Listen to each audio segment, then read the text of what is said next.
walking around and we just went by a park and I caught just a tiny glimpse of something that seemed like it shouldn't be there, but blended in very well. And we saw these really cool green birds. I don't know what they are or why they're here, but they blend in so well. It's really like watching clumps of grass moving around eating itself. This is some camouflage shit. I can see all these pigeons real easily. In our neighborhood that we're staying in is a very, very heavy Bangladeshi area, and you walk one block away and you end up in this little block where almost all of the food that we've eaten in this entire video series we shot in Athens has been within this block, because for some reason there's a bunch of amazing eateries here. The one that was down on the ground was there, the one with all the salami and stuff hanging was all right there, and we're just down the street a little bit further and we're at another place that I found when I was just wandering around, and the reason that it caught my eye is because it's just a ton of Greek people sitting outside eating. There were no tourists or anything, and their menu doesn't have any English on it. So that's like 2 wins as far as I'm concerned. It is very traditional style Greek food, and it's like kind of like that street food stuff that they would eat in this exact setting. So it's like pretty exciting to get to try this out. And they pre-make all the food like in the morning and stuff, and then they keep it warm, and then they heat it back up and stuff for you when you come and get it. So it comes out super duper fast, and we've got a pretty big spread of different foods. And it is a eggplant style dish, and eggplant seems to be a pretty common thing here. They put that in a lot of different things. And then we've got something that is similar to like lasagna. It's got some pasta in it, and then we got a spread that comes with some bread and stuff. So I'm gonna get into the spread with the bread because that is the most interesting, because I think it might be a little bit spicy. So she brought this out, and I got some spread. Boom, we're gonna try this out. Feta cheese, chili peppers, and looks like some oil is on it as well. Of note, this entire spread of food we got was €9, which is, as we have learned, quite cheap for Greece, or at least Athens. Okay, anyway, yeah.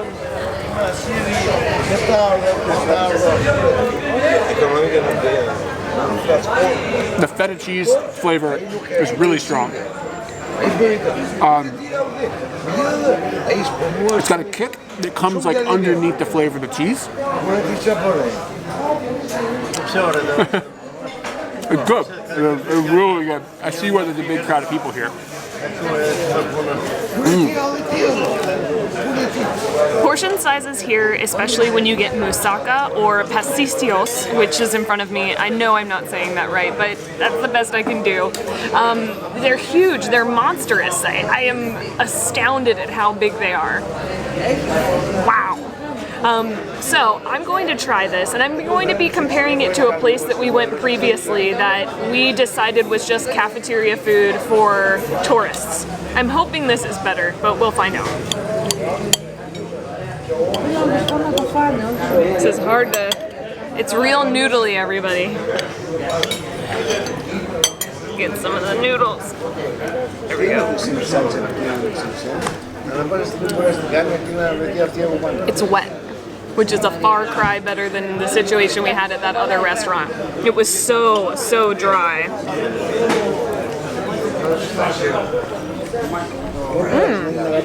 I feel a little bit of cinnamon. That was a weird... That's a good thing. This is, oh my gosh, hold on.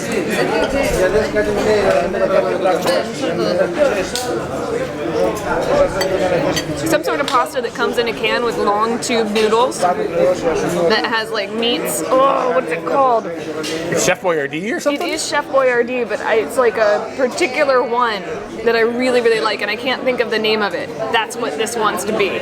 But the Chef Boyardee one has all this like crazy sauce, so I mean, this is Mac Daddy over here, and that is like the one with the preservatives. yeah, but it's taken me back to my childhood, and I'm sure this takes a lot of like Greek kids back to their childhood, like what mom would make and whatnot. So maybe Chef Boyardee is international and it's picking things from different places. I don't know.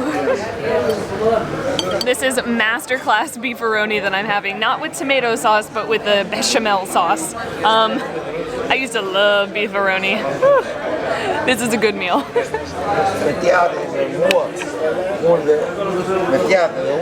Eggplant time. We have no idea what's going on. We just saw eggplant and we're like, okay, we'll have that. It's cold. Ooh, I didn't expect that, sorry. It is cold, it is spicy. The eggplant just dissolves in your mouth, as you can see. It's quite bitter. Like the flavor on the edge of the tongue is quite strong. I wouldn't say that this dish is my favorite.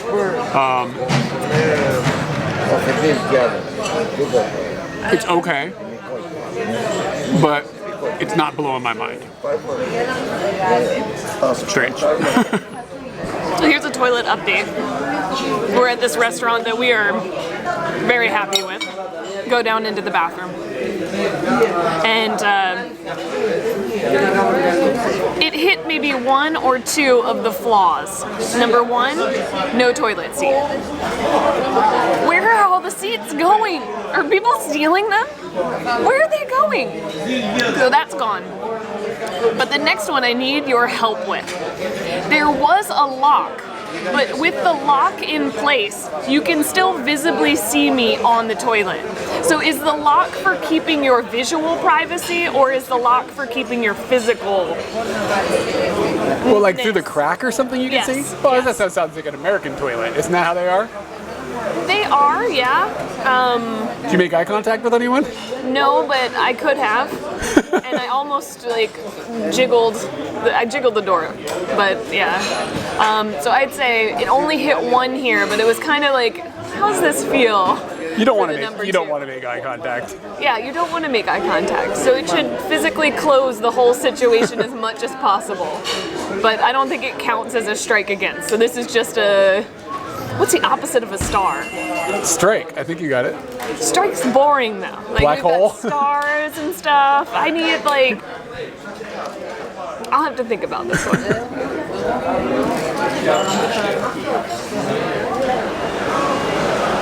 Am I the only person who wants to squeak this chicken? I don't think so. The open air market that's pretty close to where we're staying has been described as boisterous and exciting. I would say maybe in the afternoon it's not so much, and it might be a morning thing, but they've got a nice little situation here that is a little frightful, of just a bunch of carcasses hanging everywhere. One of the standout things about the meat section of the open air market is how many goat heads you can count. And I would say it's kind of like one of those jars that has the jelly beans. You can't see how many goat heads are at the bottom, so I'd probably guesstimate I've seen at least 12 in the last like 15 minutes, so that's almost a goat head a minute. It's a special situation here. I guess when you turn the corner, it gets a little more boisterous in here. You can hear the guys chanting behind me, and one of them actually came up to me with a gloved hand, and he just held out his hand, and he told me to take what was in his hand. And he dropped something wet in my hand, but it turned out to just be ice. So that's okay, but I think they know this is kind of terrifying.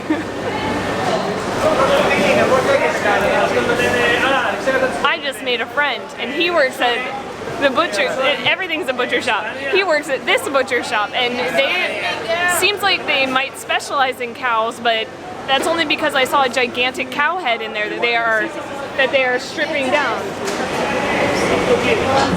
I just made a great friend who pulled me away to show me the testicles of an animal. Like, got a translator involved so that he could show me these are the testicles. He was so happy. And you were like, they're the balls. He was like, yeah, the balls. Very, very funny. But me and my friend, he took me on like a tour of cow anatomy. Inside this shop, there's a gigantic cow's head, and they are stripping it apart, taking out the tongue and the brains and other items. And then outside of the shop, they've got all these different parts, like cow hearts, cow brains, obviously cow testicles, that they don't seem to be selling as well as other things. There's many still there, but the brain, that's gone. I am fascinated with this, and to the point that I find it really interesting. I wouldn't mind spending a day in this shop, and I would get my hands dirty and try and figure out, like, how do they do this? Is this something that I could mentally cope with? I don't know. I really don't know. And I find it fascinating. And the guy's enthusiasm about the random parts of the body were, I want to be his pupil. I think I could learn a lot from him. Real talk, I'm feeling a little queasy. Are you? Seriously, just watching them hack that cow up, I can't do it, man. I'm feeling a little weird about it. I want to understand all the tools, and it may be that I put on like a this is what happens kind of thing, and more exposure would make me go, oh, I can't do this anymore. And like that wall would slowly break down, but I've got the wall, and I'm ready to learn. I'm ready to go. This statue just stopped me in my thinking. Eric and I were having a conversation, and I just went, oh my gosh, look at that. I don't even know. This is artwork. I say statue, but this is art. This is emotion. It's incredible looking. And I like that all the lines are really flat, but yet it feels so like weirdly flowy or drastic. He looks fast. He is fast. We came up a little closer to the statue, and it is actually made out of panels of glass stacked up quite ridiculously high. I think that makes it even cooler. Like, it's really dangerous. There's like everything's coming to a really straight point. Like a tornado rolls. Are there tornadoes here? If a tornado rolls through here, I don't want to be in this area, man. It would be a problem. There's gonna be like cows and then just glass. Where are they gonna cow? No cows here. What's a tornado move? Twister. All of it. It's just a standard cow in all of tornadoes. It's just in there. But the cow's got to be there for it to show up. It doesn't bring a cow. It brought a cow. It's picnic time. And Eric's got a baguette. We got some meat. I made a weird sandwich that's falling apart. But we went to the supermarket, and I decided that Greek food wise, I'm not tired of Greek food, but I am a little bit tired of the buffet style that they have where you just go up and it's a window of food. Like, we already had that for lunch, and honestly it was the most fantastic that we could have gotten. So I saw another one, I was just like, I can't do it. So we went to the supermarket and I found these. And what's interesting about these is there are instructions on the back as to how to open the bag for snacking. So I'm gonna try to follow the directions. Olives? Yeah, they're olives. And it says that they're in lemon and oregano sauce. Oh yeah. Sounds alright. So I got like little points on the back. Pull them up. Okay, I did that. She mentioned it's like opening a Japanese rice ball from 7-Eleven. I think I'd take this off. That's interesting. So I did that. And it's all Greek to me, man. I don't know.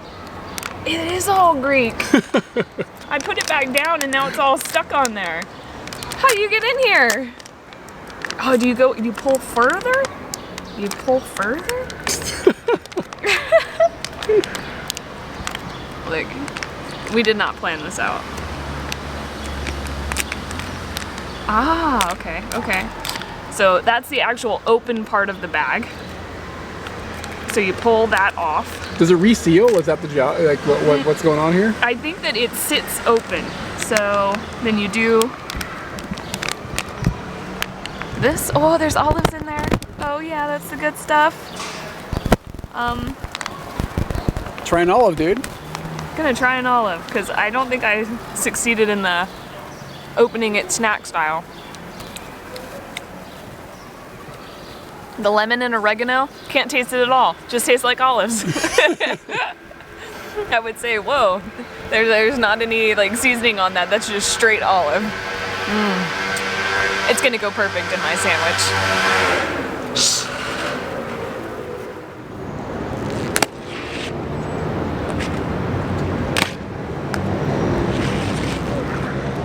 We have some straight talk about this changing of the guards. These are just my thoughts. And I don't know what I expect from a changing of the guards. Like, I expect it to feel militaristic and to be very precise. What I've been watching here looks like a fraternity hazing ritual that's gone way too far and is now a tradition. It seems like they're just dressing their friends up. You're gonna have to grow this mustache or you're not getting in. You gotta grow the mustache. We gotta put you in this outfit. You're gonna have to dance like this in front of all the tourists.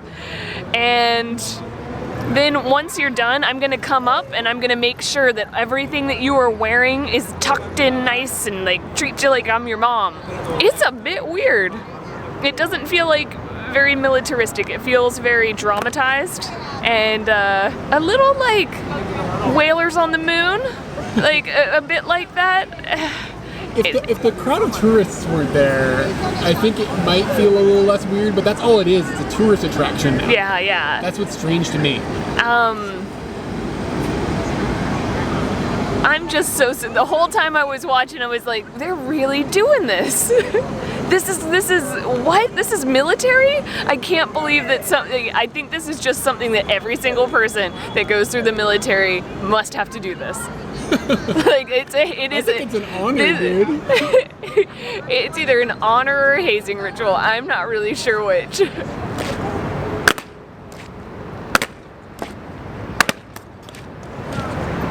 If it's a hazing ritual, they've taken it to the extremes, because this really literally happens every single hour on the hour, 24/7. And then we're gonna make you stand up here for an hour while people gawk at you. Yeah, and like the guy's like, yeah, you can go take pictures with them now, and then all these people go up there and like take pictures with them and stuff. It's a bit. I think you're right. It's awkward. It's weird. Yeah. It to me, like, if there was a hazing ritual that's epically public, it is this. I mean, I've seen the changing of guards in other places, and I guess it's kind of the same, but I think it's more like off limits to tourists. Like you can see it, but like you can't like you can't take selfies with the dudes at Arlington Cemetery. Am I crazy? Buckingham Palace?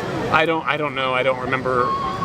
We weren't there for that, so I'm not sure how that works. But yeah, I don't know what their changing of the guard looks like, but I've seen the changing of the guard at Arlington, and it is very much very militaristic. Yeah, it's and very serious. It's not dancey. It's a somber, serious experience.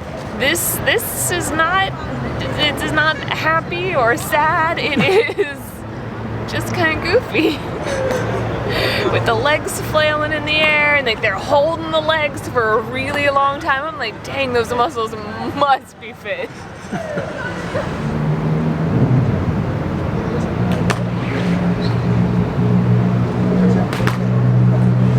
I think my favorite thing about Athens is just the vibe the city has got in general, and at nighttime the vibe is especially cool. I think a big reason being that it's not hot anymore.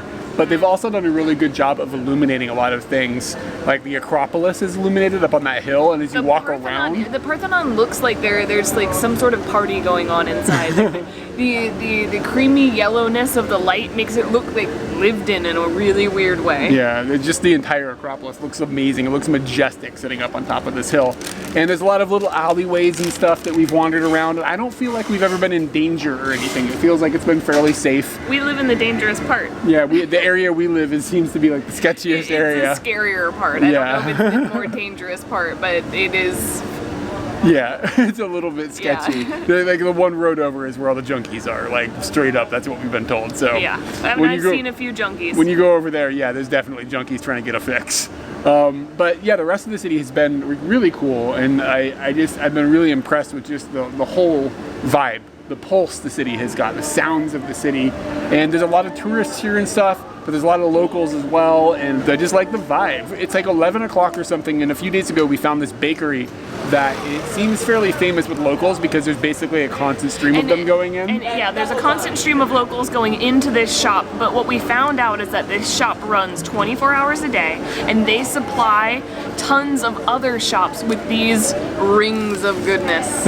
Not only just shops, but they also do all of like the outdoor vendors. All the street vendors are selling these, and people are just scooting around with hot bread in a scooter and taking it over so that it can be sold to people, and I think that's so cool. And they've got these big ovens inside, like huge ovens, like this is a big production, and we just rolled in there and I said, asked, like, what's hot? Is that what you said? What's hot? What's hot? And he went in the back and he was like, you want one of these things? And we were like, okay, one. Yeah. And he was like, it's 50 cents, so it's like free basically. So we've got a big ring and it's got sesame seeds on it. How is it? Is it hot? Crunchier than I thought. Really good flavor. It is crunchy. Yeah, it's really tasty. It's got like a, You know those pretzel sticks that you eat that are a little more like, they're not the brown ones, they're the light ones that like you'd get at an Italian restaurant. They're kind of medium girth size. Breadsticks, yeah. No, not breadsticks. They're harder, more like pretzels, but they're white. I don't know what you're talking about. Someone out there knows what I'm talking about. It tastes like that. That's pretty good. I think down weighs 50 cents is a steal. And we came here the other day. It was like 5 o'clock, and the guy had just like the remainder of what was left for the day. He was like, "Come back when we made something fresh. Don't eat this." This is our last day in Athens, our last day in Greece, and our last day in Europe after 5 months of being here. And we'll be headed back to Japan tomorrow. And today we are wandering through a neighborhood that I'm not even going to begin to try to figure out how to pronounce. That is quite close to where we, oh, you know what, I'll say the word. Here it is. It's this word. P-S-I-R-I. How do you make that into words? I don't know. But we are wandering around here, and the reason we're wandering around here is it's another neighborhood that is covered in lots of different street art and graffiti and stuff. You can probably tell by looking behind me as I turn the camera around. And we are looking for one specific piece of art, and I don't know if we're going to be able to find it. It's hard to hunt things down, believe it or not, even if you can describe it on Google. You could be looking at the building, and it's on the other side. Yeah, that's the thing, and it's a kind of like a, you know, a mess of network of roads and stuff. So we've Googled it, and we can find pictures of it, what we want to find, but we can't figure out exactly where it is. So it's a little bit of a geocache without any clues in a giant region. Wish us luck. Sometimes you gotta be ruthless. Sometimes you gotta find out where the clues are. So I was scouring pictures. It's like Carmen Sandiego over here. And all of a sudden I found up in the top part, covered in some spray paint, there was a street sign. And I went through all of the pictures trying to find out what's the street sign say, and I had to look for a bunch of them, but I found one that I Greek, could make out, yes. So, no, this is actually in Roman. Yeah, because it does Greek and then Roman on the signs. Okay, cool. And so I found it, and I can see the name right there. We're on the street. It took so many photos for me to find something that was clear enough for me to just read the second word of the road. But we're gonna go down it, and hopefully we find our pooch. We found our pooch. Here he is. And it seems like Athens has a bit of a spirit with dogs. Earlier we met a dog that is actually part of the city. The city takes care of the dog and the community takes care of the dog. The dog that we're visiting here was actually kind of like, in my brain I call him like a war dog. He came to an area where protests were happening, and this was back in 2011, and the protests became violent, and the dog stuck with the protesters even when tear gas was being thrown. He came to several of the different instances where they had aggression, and the dog was present. Do you think the dog was fighting? What's he doing? He's just barking and really like keeping it with, like motivating the people to keep going. But the dog was present for many, many things, and sadly the dog has passed away, and they do believe that it was to like tear gas inhalation that the dog suffered during those times, and they made a memorial to him, and it looks amazing. Like, I couldn't have seen a more majestic dog mural at all.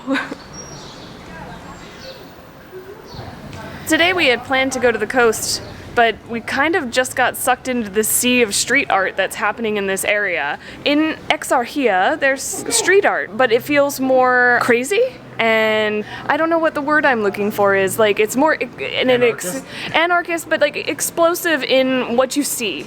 Here seems more like people are showing you pictures. I'm actually seeing pictures, and to me that's alluring. Maybe I'm not anarchist enough, obviously. I'm totally stuck in this world. But yeah, this has just been a nice little swim in the city, seeing all these different pieces of art that we didn't even know were A, in this area, B, in such a cluster, and C, so amazing. This is an original character.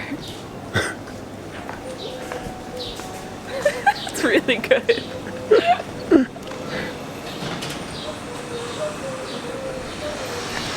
Something that I found striking about the artwork in this area is that it's not complete chaos like Katie was saying, and it's also not like pop culture references. There aren't things like Like, you know, you always see like the silhouette of the guys from Pulp Fiction, like in graffiti art or whatever. That isn't happening. Everything seems to be like original characters and ideas that people have had that like maybe the artists themselves had come up with and things like that. It doesn't. I A feel great like example of that is the girl with the camera looking at her own Yeah. butt. Like that Yeah. blew my mind. I thought it was really cool, just outside of. well, the that could be box. Jennifer Lawrence. Yeah, true. But that's all right. All right.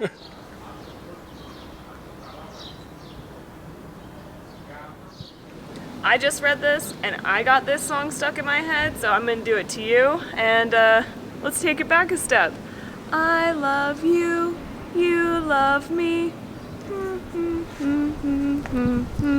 It's evil. Suckers! We've come to a pretty great restaurant that we have been to before. We just happened upon it. We stood outside, saw a menu, and thought, these prices aren't too bad. And the lady took us in and took us to this lovely little courtyard that we got to have to ourselves. There's only one little table out here where you can see up to the sky. All the other tables are the shit muncher ones, and we've got ceilings and shit. We got the same table again, which is really nice. So we were pretty excited about that. And the reason that we've come here, we've got a huge spread of Greek food, but we came here for a particular food, and that is saganaki.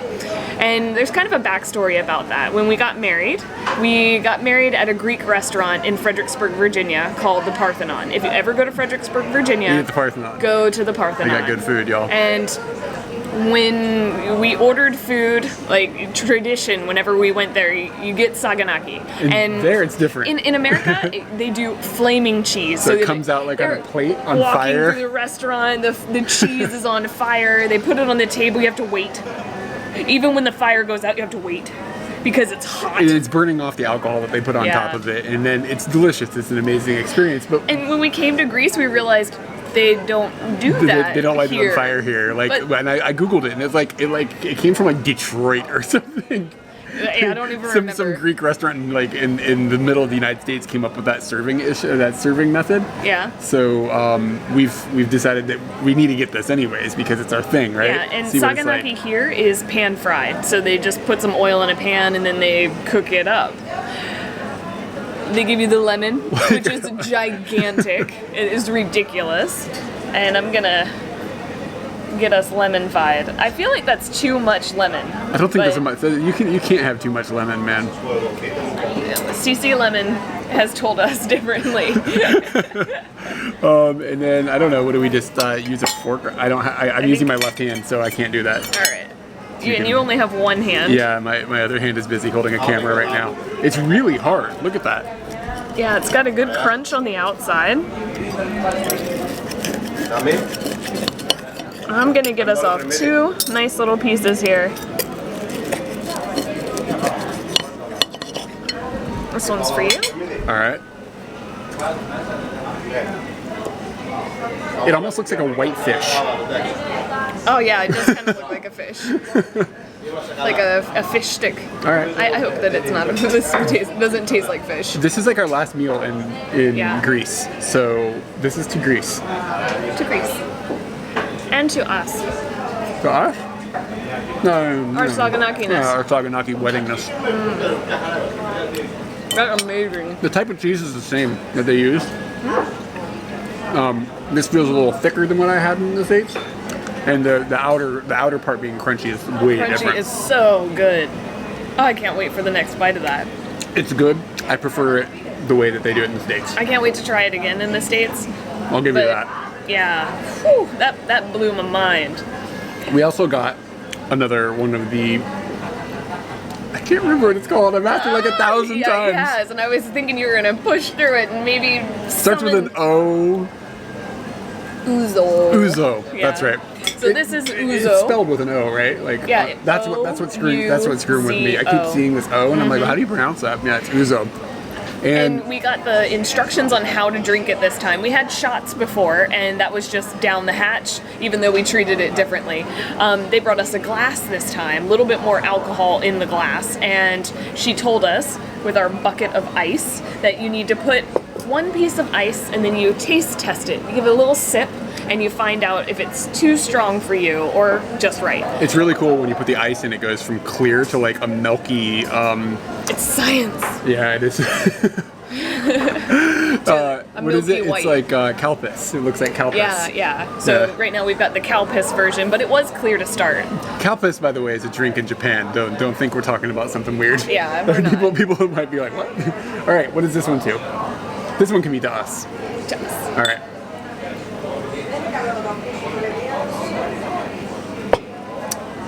That stuff is tasty. That would be a love it or hate it thing, though. Some people might hate that. Yep. But I really like it. I like it too. And I would almost say I don't want to water it down because I don't want that flavor to change. I want the flavor at all. to be explosive. Yeah. So I'm not going to add any more to mine, like ice or water. Yeah. Yeah. And that's just a delicious end to A really this fun adventure. trip.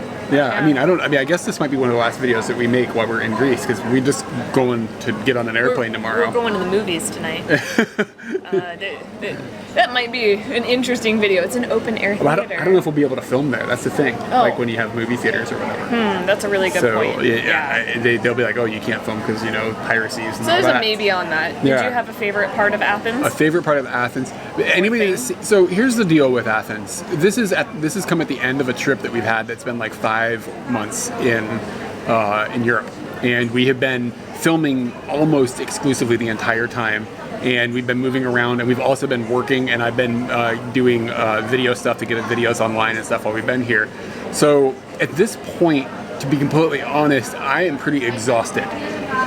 Mentally, I'm physically exhausted, and the visit that we've had to Athens has been kind of a chill time where we haven't done, I feel like we've been in Athens, we've felt the atmosphere, we've done a few things, but we haven't really peeled apart Athens the way that I feel like we usually do with places. I saw an artichoke.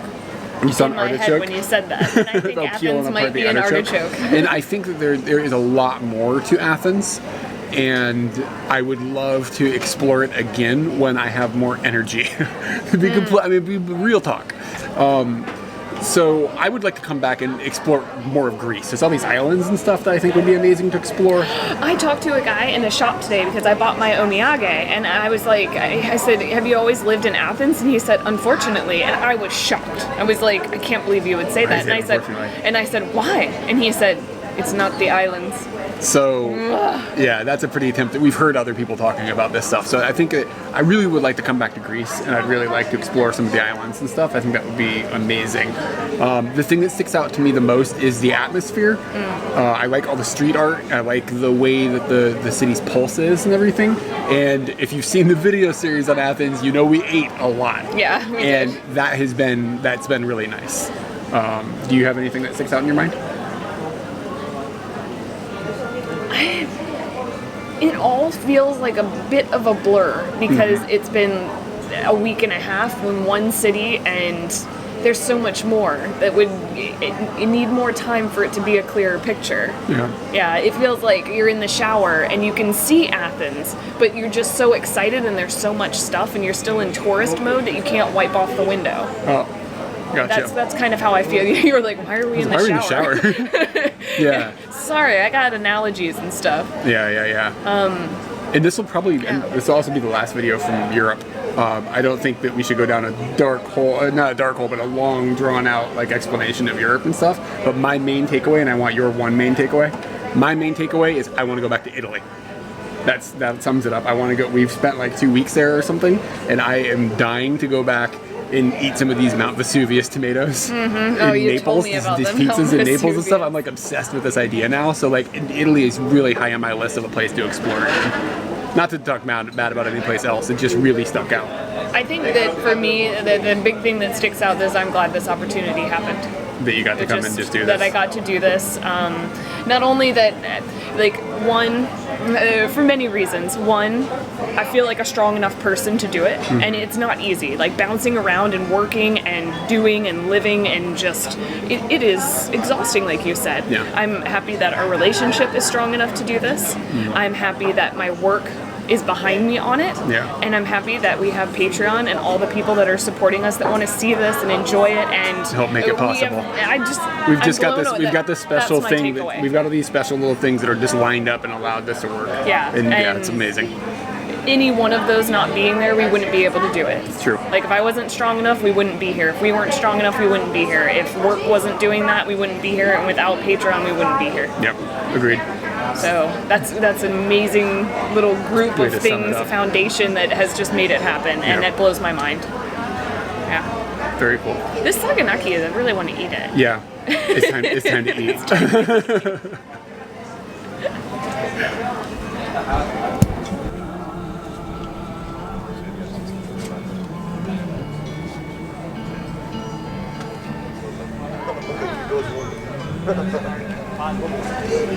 We've come back to a really good restaurant that I'm going to start that over. That was a fly. Did he distract you too? Yeah.